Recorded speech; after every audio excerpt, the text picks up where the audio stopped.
Hi, I'm Liv, and today we're going to be talking about 15 books that I have read in 2024 that I would highly recommend you to read this year.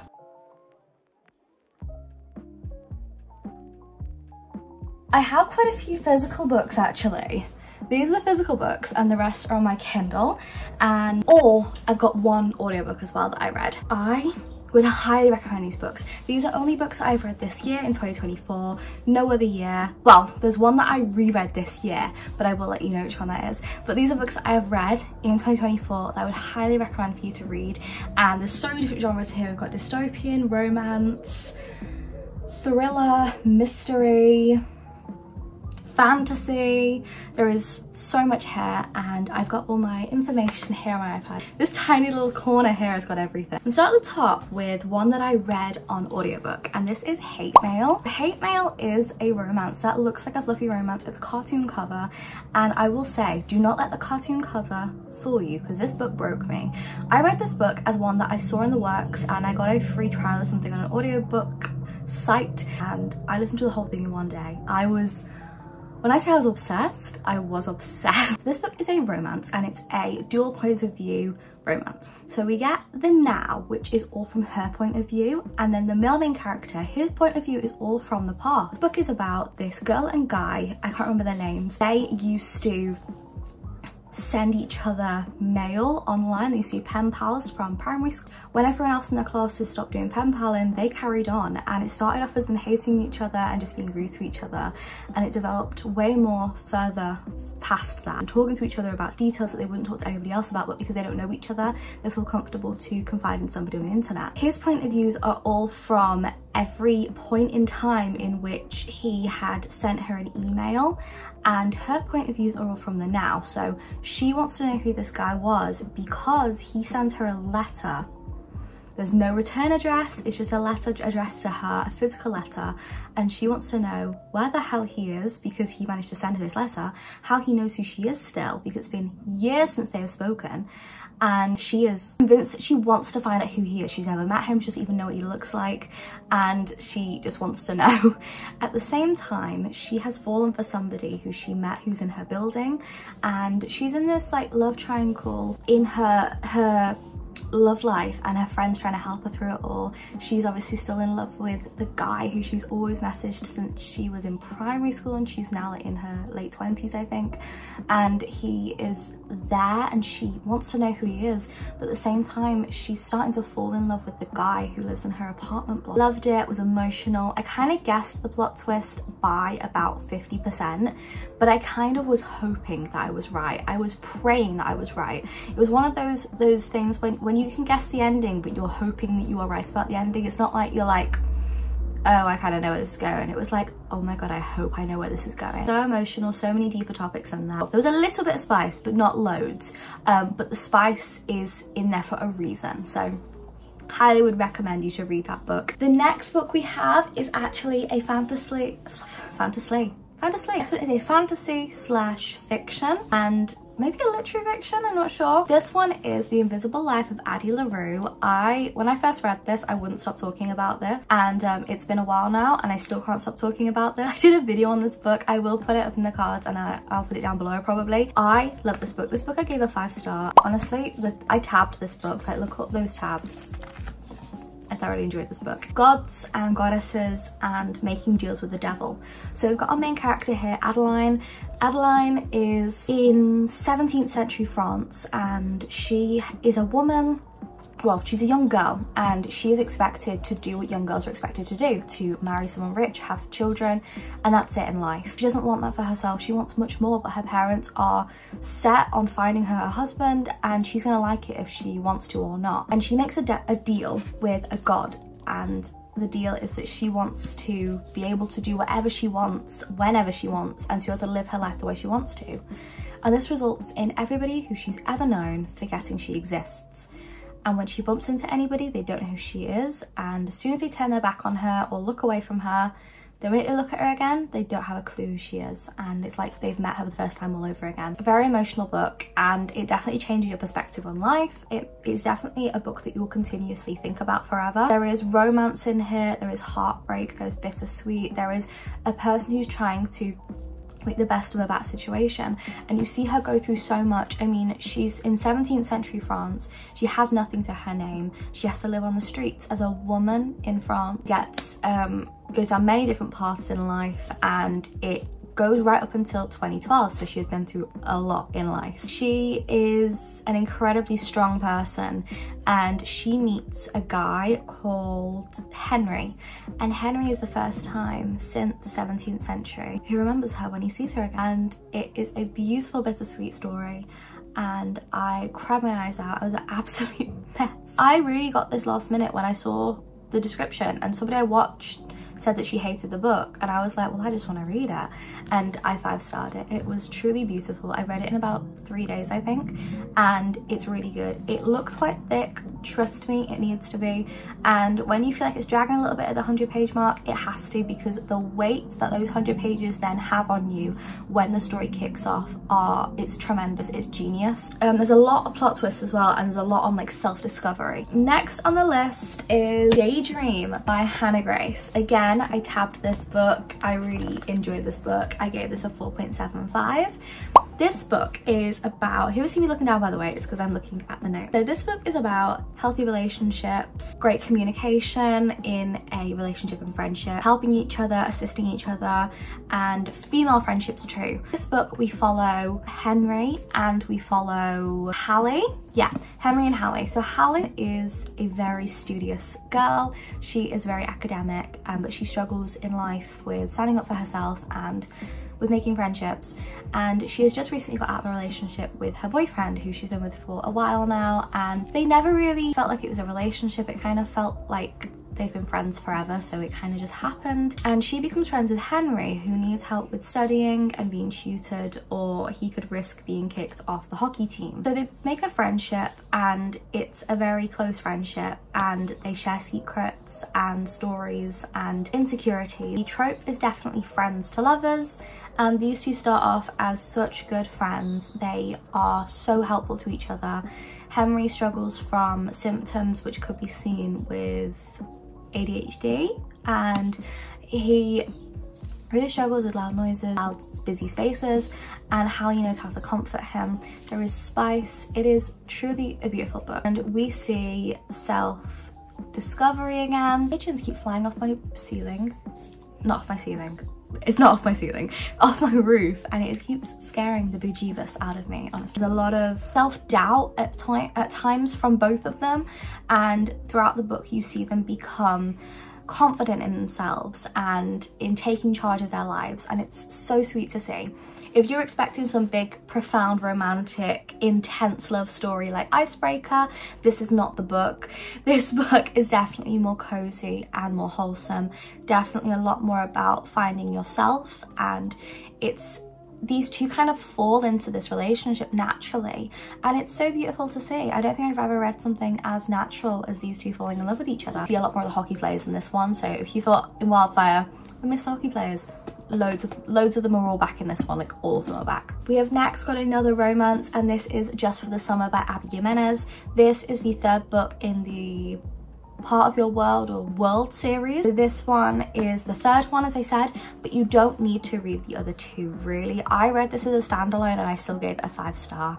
So this book is about our two main characters. We have Emma and we have Justin. So Justin and Emma both have this like unfortunate thing that happens with them in relationships. Whenever they date somebody, when they break up with them and their partner moves on, they instantly find their one true love and the person they meant to spend the rest of their life with. Justin leaves like a Reddit post up talking about it, and Emma responds, and they decide that if they got together, because they both experienced this, maybe when they broke up they would find their other half. It's a fake dating romance, and you think that sounds like quite like cutesy and everything, but this book is so much more than that. There is family drama, there is secrets, there are links to the first book, so if you have read the first book, it probably will hit a lot harder.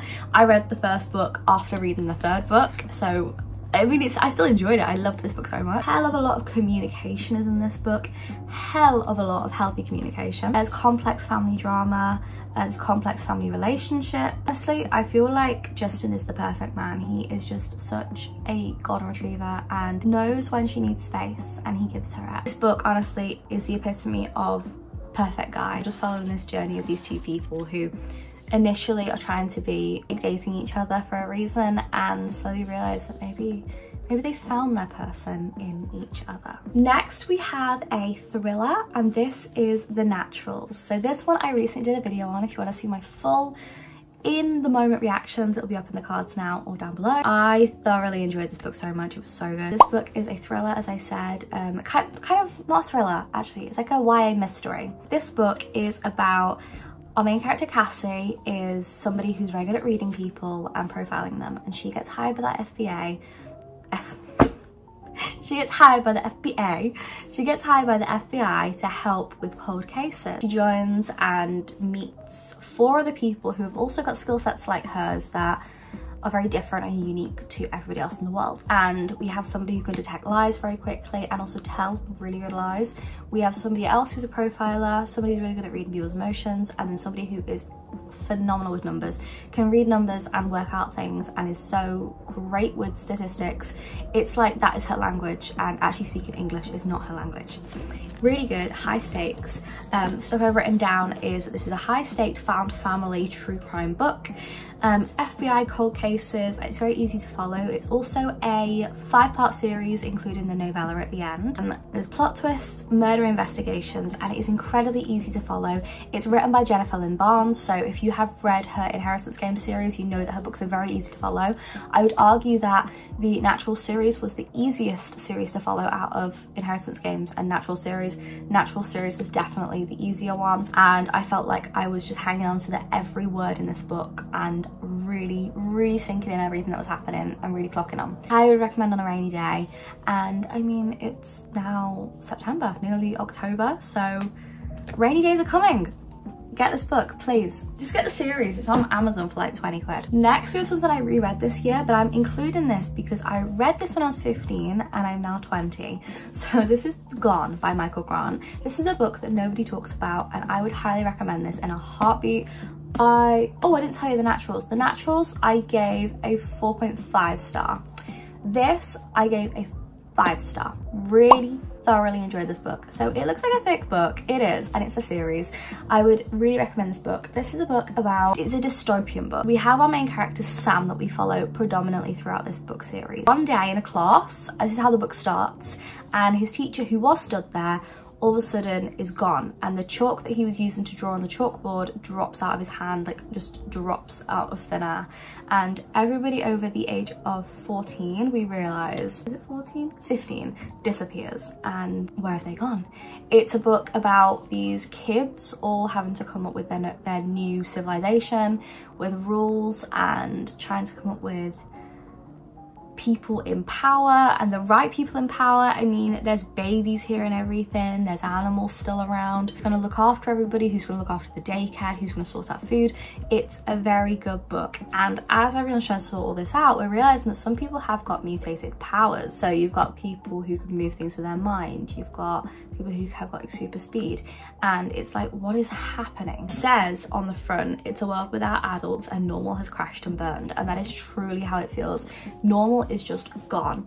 And I want to say that this book is incredibly dark, and it says on the back, warning contains scenes of cruelty and violence. And Stephen King said, I love these books. So just to warn you, there is a lot of dark aspects, dark elements, where there are graphic, gruesome details of certain things happening, and you are shocked that these 15-year-olds and younger are having this stuff happen to them and doing this stuff to other people. There are battles, there are alliances that form. It is such a good book. It's like a whole different world, and it's truly amazing. There's not enough words I could ever say to describe this book, and if I was being honest, I would say go into this book completely blind if you could, and know probably as much as I've just said and no more, because I did. I went into this book when I was 15 and I had read the back and that was it, and I was captivated. It reminded me of the Spartacle mystery, the back of it, but it is just so detailed and gruesome and gory. It's just trust me and read it. It's a really good dystopian book series. Next one is a very typical book that of course I'd recommend, but I read this series this year, so I have to.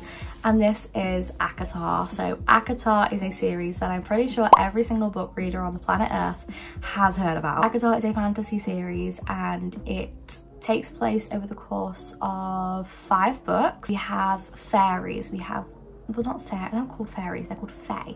We have fae, mythical creatures, like mystical creatures, worlds that we've never seen before. I'm just gonna read through the notes that I've written about this. We have high stakes fantasy, politics, romantasy. There's major plot lines throughout, which are ongoing plot lines throughout the series.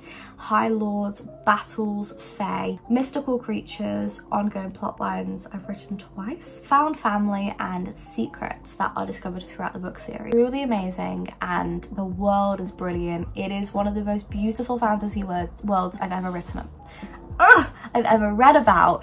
God, I wish I'd written this book. Truly one of those books that is phenomenal. A book series that I don't think I've read anything as good as this fantasy series. It truly hits so different to anything I've ever read before. Next is something I read on audiobook, and this is The 7 Husbands of Evelyn Hugo. And oh my god, when I say this book was good, I didn't tell you the ratings. Court of Thorns and Roses was a 5-star, and 7 Husbands of Evelyn Hugo was a 5-star.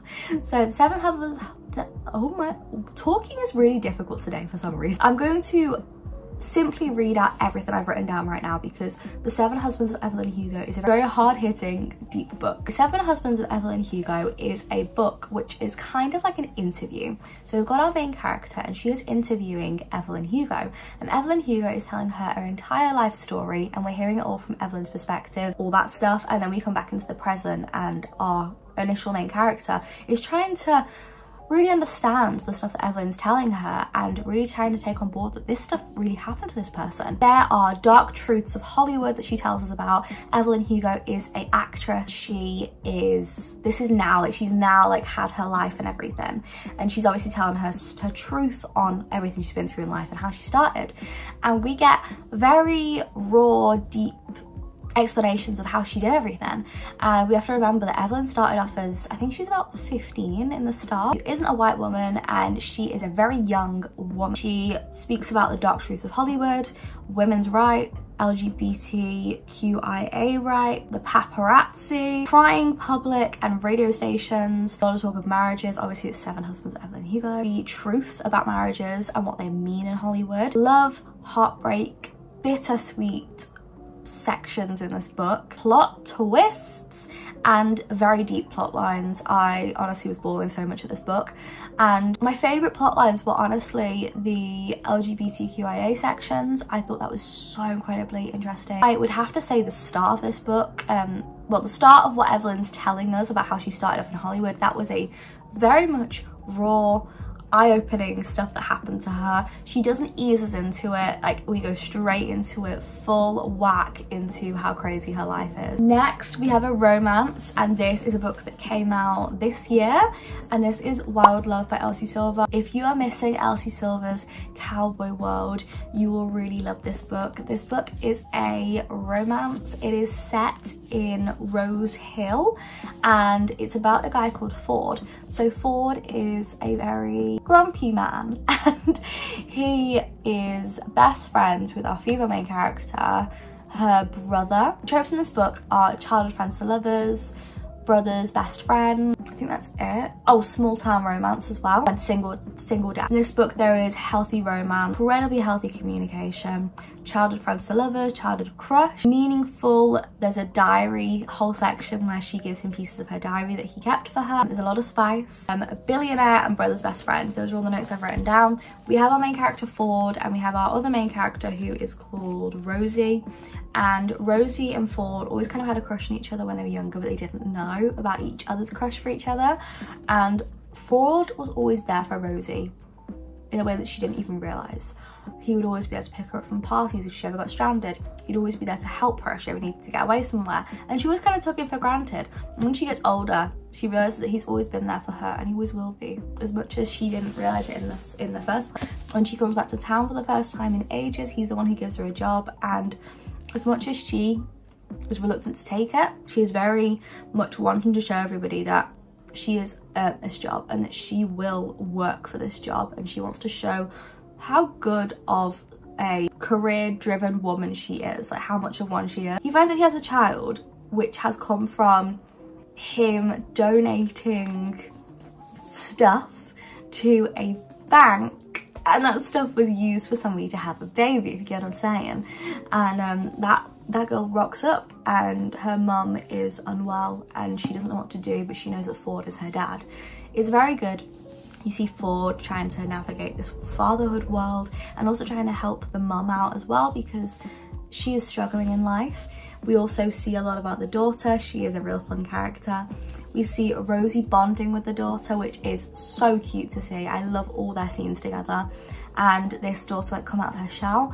Rosie really starts to see Ford in a different light, and it's such a good book. I would highly recommend. Very cozy, and who doesn't love a cowboy romance? Let's be real. Next is a fiction book, and this is Yellowface.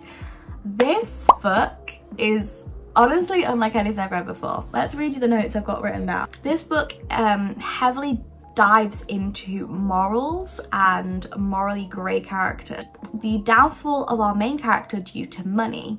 There's also talks of ethics, racism, writers, cancel culture, online hate, social media. Oh, just social media. I was like, social media what? Just social media in general. Actual racism and offending other cultures. So this book, we follow our main character, who is called June. June has a frenemy who has done very well for herself, and she is Asian. She is also a writer, and she dies one day very unexpectedly, and June is there when it happens. And June takes her manuscript by accident. Doesn't realize she's got it with her, and she's reading through it, and she decides to finish off this unfinished manuscript which doesn't belong to her. And she convinces herself that our rival, I can't remember her name was, oh, Athena, she decides that her rival Athena would want her to publish this book under her own name. So she publishes Athena's work, and everybody loves it. Everybody thinks it's brilliant, and obviously it's not all of June's work. A lot of it is Athena's, and she has changed a lot of it to be quite whitewashed. Also a lot of casual racism by characters, which our main character June kind of just brushes off and is like, yeah, it's okay, whatever, it's just a throwaway comment from somebody. And we see our character June go from somebody that we think, girl, you're doing the wrong thing, to girl, I don't even recognize you anymore. We are at number 11, and this was a Kindle book. This is Done and Dusted by Lila Sage. I would highly recommend this book. Again, it's a cowboy romance. I'm not sorry, because I love cowboy romances. So this book, we follow a brother's best friend romance, and also it's childhood rivals. There's a lot of spice, and it's cowboys, and it's really good. There's a lot of family dynamics as well, which reminded me of Chestnut Springs. So we have our main character called Emmy, and Emmy is coming home because she had a horse riding accident. She's a professional horse rider, had an accident, and now she's kind of terrified to get back on the horse. She's scared. She comes home, and Luke Brooks is there, and they've always been childhood rivals, and he seems different. He owns the bar, and he's a whole different guy. He works at the ranch that her family owns, and Luke is saying to Emmy one day, like, are you gonna get on your horse? And she's trying to, and she has a full-on breakdown panic attack, and Luke is there for her. So without spoiling too much, this book, we see Luke really try and help Emmy with her fear for horse riding, and try and help her through it, and train her to become who she was, and train her to be the person she wants to be again, and try and get her out of this fear. A lot of spice, a lot about healing. There's also a lot on Luke's family and what happened with all that. Very, very good book, and I think I ended up giving this book a 4.75. I thoroughly enjoyed it. As much as the Brother's Best Friend and Everything Sounds Like Wild Love, it was done so differently, and I kind of preferred it. I really loved it. And I also found the found family section, as much as like Elsie Silver's books usually have that in them, it was done in such a different way. And Amos, which is the dad, is my favourite. I love Amos. So yes, I would highly recommend. Really good book, and it's on Kindle Unlimited as well. Next we have another Kindle Unlimited book. There's actually quite a few on the rest of the list. So this is number 12. This is The Housemaid by Frida McFadden.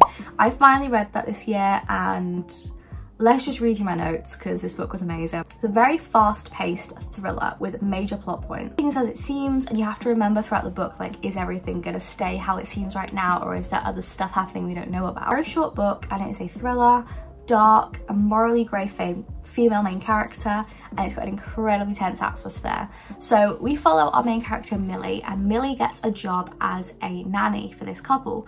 Now Millie has a very secret side, and she has got a very dark past that is a reason why not many people hire her, and she is very shocked this family finally do hire her. Mum is crazy, she is so intense, and Millie is like, how am I dealing with this?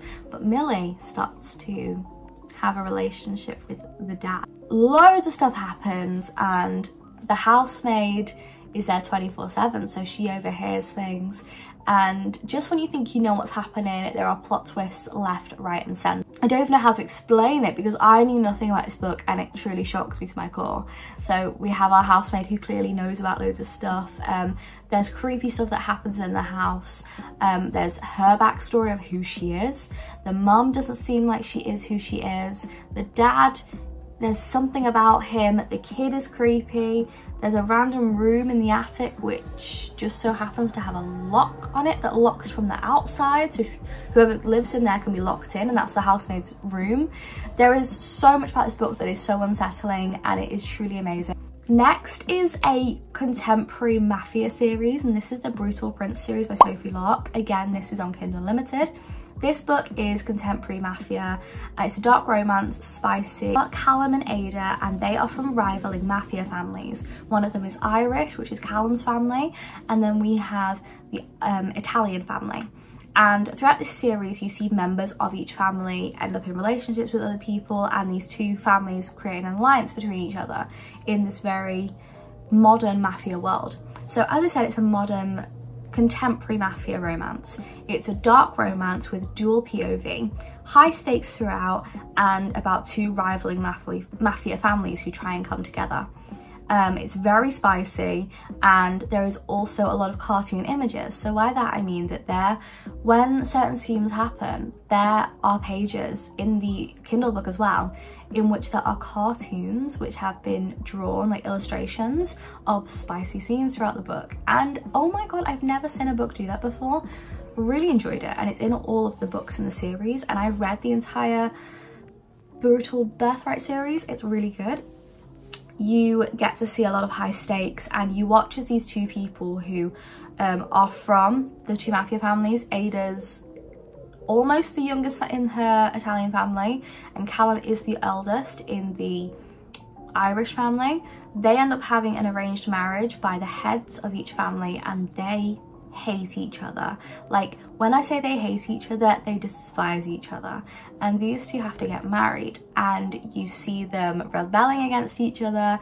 Ada purposefully likes to embarrass Callum whenever she can, and Callum likes to put her in her place in front of people. And it's such a funny book, but at the same time such high stakes. Obviously it's mafia, there is alliances, there's a lot of betrayal and double crossing. Truly amazing, love it, and the spice is probably one of the favorites I've ever read. Next is Butcher and Blackbird. So this one I actually got on my Kindle as well, and Brutal Prince. So this one is now hear me out, it's a rom-com slash dark romance slash thriller.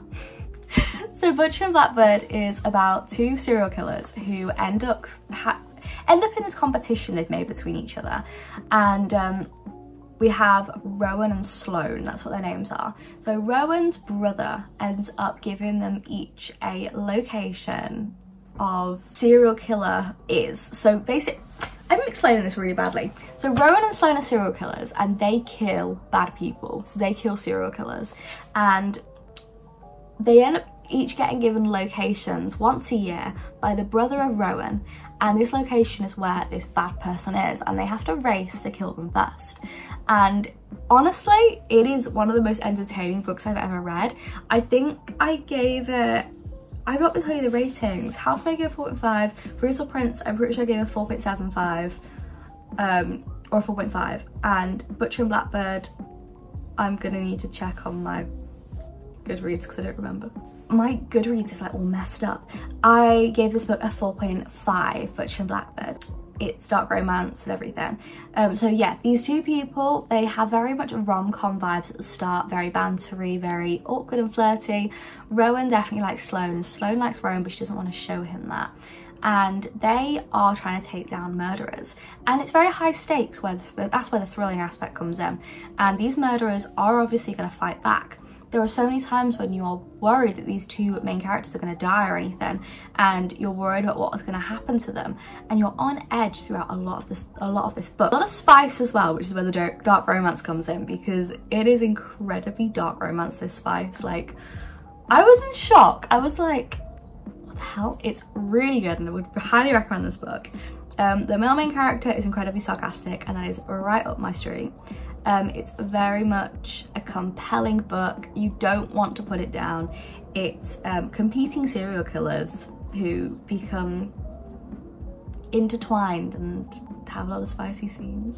The last book I have to recommend is His and Hers by Alice Feeney, which I have actually just finished recently. This book is on Kindle Unlimited, by the way, and it's probably one of the darkest thrillers I've read so far. So this one is a thriller, it's dark academia, and I would highly recommend you read the trigger warnings because there are a lot of things that happen in this book that could upset people. It's a murder investigation and the two main characters that we follow, its dual point of view, are divorced. There are flashback scenes which help give context to things, and it's very tense and it's an incredibly clever storyline. So we have our main two characters. One is called Anna. Anna is a works for the BBC person, she's a reporter, it's all set in England. And then we have Jack, who is a detective investigator on the case of a murder. Now the murder victim is somebody that both of our main characters know. Jack knows her from one way and then Anna knows her from school. Now we get a lot of flashbacks of the school and horrific things that happened to Anna and her friends and the stuff they got up to, and it is incredibly dark. Jack knows little to nothing about Anna's childhood, really, like about what she went through when she was a teenager. A lot of stuff happens in this book which is incredibly triggering. I would highly recommend you look at the trigger warnings, as I've said already, but I just want to emphasize that because this book is quite dark. It's very much an adult thriller, very much. So we have a string of murders in this book basically who all end up being linked back to our main characters, and there is a lot about how the past is brought up and how the past definitely helped these murders by somebody. They're all intertwined and it's a chase to find out who is doing this and who is next. Highly recommend. Definitely, I definitely didn't see any of the stuff coming and I didn't expect to be so obsessed with this book, but I truly was. And definitely reminded me of In My Dreams I Hold a Knife. Really reminded me of that. Dark academia, and I'd recommend on a cozy evening with a candle and it's dark outside and it's raining, I'd recommend to read this book. That has been the video, guys. I've been talking for a long time and hopefully I can cut this video down to be a bit more of a respectable time for you to have sat through. Thank you for watching. Subscribe, like and do all that stuff, and I'll see you guys pretty soon with another video. Give me any video ideas down below. I really love getting your suggestions and I do try and do them as much as I can. Did the natural series last was the last suggestion I got and I really enjoyed doing that video, and I'll see you guys pretty soon. All the links to everything down below, my Goodreads, my Instagram, everything all down there, and I'll see you guys pretty soon. Check out the videos that I have said I will link or that are linked already somewhere. Check them out, and it's actually me reading a lot of these books, so I'll see you guys pretty soon. Yes, bye.